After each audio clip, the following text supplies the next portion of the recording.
मुझे पता है ये चीज समझना कितनी जरूरी है, इसलिए इस वीडियो में ना ही कोई हुक रहेगा और ना ही कोई इंट्रो। बस मैं इतना ही कहूंगा, अगर आपको सच में इमोशनलेस बनना है तो सबसे पहले इमोशंस को समझना होगा। उसके बाद हम स्टेप बाय स्टेप जानेंगे कि कैसे हम इमोशनलेस बन सकते हैं। बस एक छोटी सी गुजारिश है, वीडियो में बताए गए हर एक पॉइंट आपको अच्छे से समझना होगा, स्पेशली 4th पॉइंट को। अगर आपने उसे मिस कर दिया तो इसमें मेरा नहीं आपका नुकसान होगा।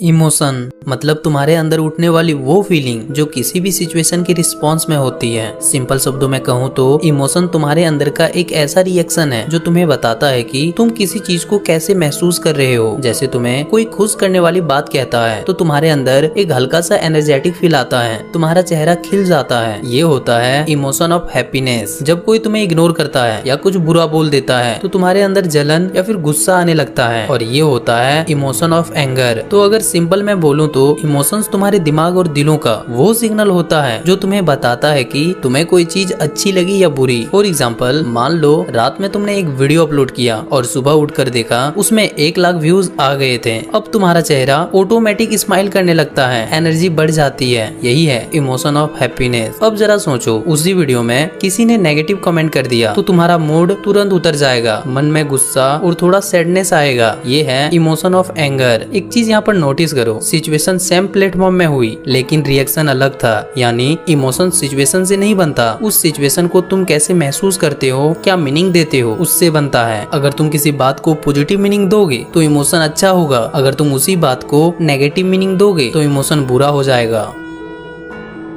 अब एक सवाल आता है कि आखिर ये इमोशंस आते कहाँ से हैं? देखो, ब्रेन एक सुपर कंप्यूटर जैसा है जिसके अंदर हर चीज के लिए अलग अलग सिस्टम बना हुआ है। उसी में एक सिस्टम होता है थिंकिंग का, जो डिसाइड करता है क्या सही है और क्या गलत। ये लॉजिकल पार्ट है। और एक सिस्टम होता है फीलिंग का, जिसे हम कहते हैं लिम्बिक सिस्टम। इसी के अंदर एक छोटा सा एरिया होता है एमिगडाला। यही हमारा इमोशन सेंटर है। जब कोई चीज होती है, जैसे किसी ने तुम्हें थैंक यू बोला या किसी ने तुम पे चिल्लाया, तो उसका सिग्नल सबसे पहले ब्रेन में जाता है। लेकिन इंटरेस्टिंग बात ये है कि ये सिग्नल सबसे पहले एमिगडाला यानी इमोशनल ब्रेन तक पहुंचता है और उसके बाद हमारे थिंकिंग ब्रेन तक। मतलब तुम पहले फील करते हो, फिर सोचकर रिएक्ट करते हो। चलो इसे एक एग्जांपल के थ्रू समझते हैं। मान लो तुम रोड पे चल रहे हो, अचानक एक डॉग तुम पे भौंकता है। उस मोमेंट पर तुम सोचने नहीं बैठते कि ये डॉग फ्रेंडली है या डेंजरियस। तुम सीधे पीछे हट जाते हो या फिर रिएक्ट करते हो। ये ऑटोमेटिक रिएक्शन है जो तुम्हारे ब्रेन यानी एमिगडाला तुरंत फियर का सिग्नल भेजता है और तुम्हारा बॉडी प्रोटेक्शन मोड में चला जाता है। अब समझो, यहाँ से एक सिंपल सा बात, तुम्हारा ब्रेन इमोशंस बनाता है लेकिन तुम्हारा हार्ट उसे फील करता है। ब्रेन डिसाइड करता है ये चीज अच्छी है या बुरी, और बॉडी उसका रिएक्शन देती है, जैसे हार्ट बीट बढ़ना, हाथ कांपना या आंख से आंसू आना। तो इमोशंस का प्रोसेस कुछ ऐसा होता है, पहले तुम्हारे सामने सिचुएशंस आती है और फिर ब्रेन एनालाइज करता है, उसके बाद इमोशंस ट्रिगर होता है, तब जाकर तुम फील करते हो और यही फील इमोशंस के फॉर्म में बाहर आते हैं। जब भी कोई इमोशंस आता है, जैसे गुस्सा, सैडनेस, फियर या एंजाइटी, तो हमारी नेचुरल हैबिट होती है या तो रिएक्ट करने की या तो उसे दबा देने की। लेकिन सच कहूँ तो ये दोनों ही गलत है, क्योंकि रिएक्ट करने का मतलब है तुम्हारा इमोशन तुम्हें कंट्रोल कर रहा है और दबाने का मतलब है तुम उस इमोशंस को इग्नोर कर रहे हो, जिससे वो और ज्यादा स्ट्रॉन्ग होकर बाहर आता है। इसीलिए सबसे पहला स्टेप है अवेयरनेस, मतलब ऑब्जर्व करो बिना जज किए। फॉर एग्जाम्पल, मान लो तुम्हें गुस्सा आया, नॉर्मली तुम रिएक्ट करते हो, चिल्लाते हो, जस्टिफाई करते हो या किसी पे अपना गुस्सा निकाल देते हो। लेकिन इस बार सिर्फ रुक जाओ, कुछ मत बोलो, कुछ मत सोचो, सिर्फ फील करो, नोटिस करो अपने अंदर क्या हो रहा है। हार्ट बीट फास्ट हो रही है या सांसें छोटी हो रही है, बस ऑब्जर्व करो। हाँ, मेरे अंदर गुस्सा है, लेकिन उस गुस्से को मेरा मत बोलो, मत सोचो मुझे गुस्सा आया, बस इतना सोचो गुस्सा आ रहा है। इस छोटी सी बात में बहुत ज्यादा डिफरेंस है, क्योंकि जैसे ही तुम ऑब्जर्व करते हो, तुम इमोशन के अंदर नहीं रहते, इमोशन के ऊपर खड़े हो जाते हो।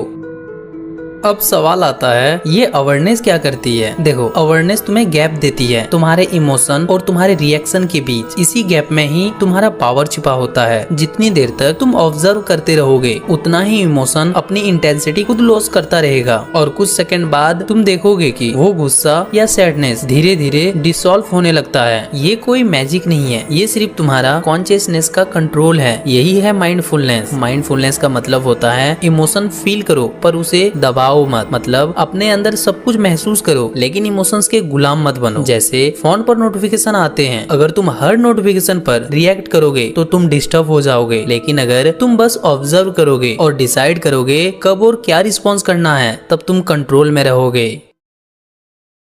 हर इमोशन एक थॉट से पैदा होता है। इमोशंस हवा से नहीं आते, उसका एक सोर्स होता है तुम्हारी सोच। जब तुम सोचते हो किसी ने मुझे इग्नोर किया, तो ये सिर्फ तुम्हारे थॉट हैं, लेकिन तुम्हारा माइंड उस थॉट के आसपास एक कहानी बना लेता है। जैसे मैं उसके लिए इम्पोर्टेंट नहीं हूँ, अब मेरी उसको कोई जरूरत नहीं है, और इसी कहानी से जन्म लेता है सैडनेस, इनसिक्योरिटी और लोनलीनेस। लेकिन अगर तुम थोड़ा रुको, थोड़ा ऑब्जर्व करो, तो तुम्हें समझ आएगा ये सिर्फ एक मेंटल मूवी है। रियलिटी में बस इतना हुआ था कि किसी ने तुम्हें इग्नोर किया, बस। बाकी सब तुम्हारे माइंड ने क्रिएट किया। इमोशनलेस बनने का मतलब ये नहीं होता कि तुम्हें थॉट आना बंद हो जाएंगे। थॉट तो आते रहेंगे, क्योंकि तुम्हारा ब्रेन एक मशीन है जो हर सेकंड में हजारों सोच बनाता है, कुछ सच, कुछ झूठ और कुछ बस इमेजिनेशन। तुम इन सब को कंट्रोल नहीं कर सकते, लेकिन तुम इनके साथ अटैच होना या डिटैच होना डिसाइड कर सकते हो। इमोशनलेस बनने का मतलब ये है तुम डिसाइड करते हो कि किस थॉट को एक्सेप्ट करना है और किसे इग्नोर करना है। मतलब तुम्हारे थॉट्स तुम्हें खींच नहीं सकते जब तक तुम उन्हें बिलीव नहीं करते।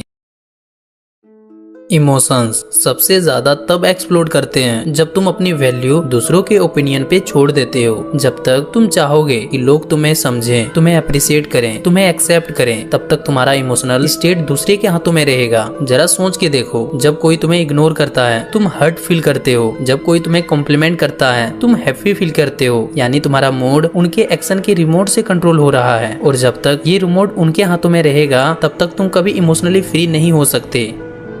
इमोशनलेस बनने का मतलब ये नहीं है कि तुम्हें किसी की परवाह ही ना हो। इसका मतलब ये है कि तुम्हारा सेल्फ वर्थ अब किसी के बिहेवियर पर डिपेंड नहीं करता। तुम अपने वैल्यू को समझ चुके हो, चाहे कोई समझे या ना समझे, तुम अपनी जगह से हिलते नहीं। यहाँ एक सिंपल बात याद रखो, expect nothing, control everything with in. जितनी एक्सपेक्टेशन कम करोगे उतना इमोशनल पेन कम होगा, क्योंकि हर एक्सपेक्टेशन एक हिडन डिमांड होती है। जैसे तुम ऐसे बिहेव करो जैसे मैं चाहता हूँ, और जब दुनिया तुम्हारे हिसाब से नहीं चलती तब तुम्हारा माइंड रिएक्ट करता है, और वही धीरे धीरे फ्रस्ट्रेशन की फॉर्म में बाहर आता है। लेकिन जब तुम एक्सपेक्टेशन छोड़ देते हो तो तुम्हें पीस मिलती है, क्योंकि अब कोई भी एक्शन या रिजेक्शन तुम्हारे अंदर की बैलेंस को तोड़ नहीं सकता। इमोशंस तब डेंजरस बनते हैं जब तुम उसके बेस पर डिसीजन लेने लगते हो। उस मोमेंट में इमोशंस तुम्हारा गाइड नहीं, तुम्हारा ट्रैप बन जाता है। गुस्सा, गिल्ट या फियर के अंदर लिए गए डिसीजन अक्सर रिग्रेट में बदल जाते हैं, क्योंकि वो क्लियरिटी से नहीं, इम्पल्स से आते हैं। इसलिए जरूरी है अपने दिमाग में एक लॉजिकल शील्ड बनाना, एक मेंटल फिल्टर जो हर इमोशन को पास होने से पहले एक सवाल पूछे, ये फीलिंग यूजफुल है क्या इससे मुझे ग्रोथ मिल रही है? अगर जवाब नो है तो इमोशंस को एक्नॉलेज करो, लेकिन उसके डायरेक्शन में मत चलो।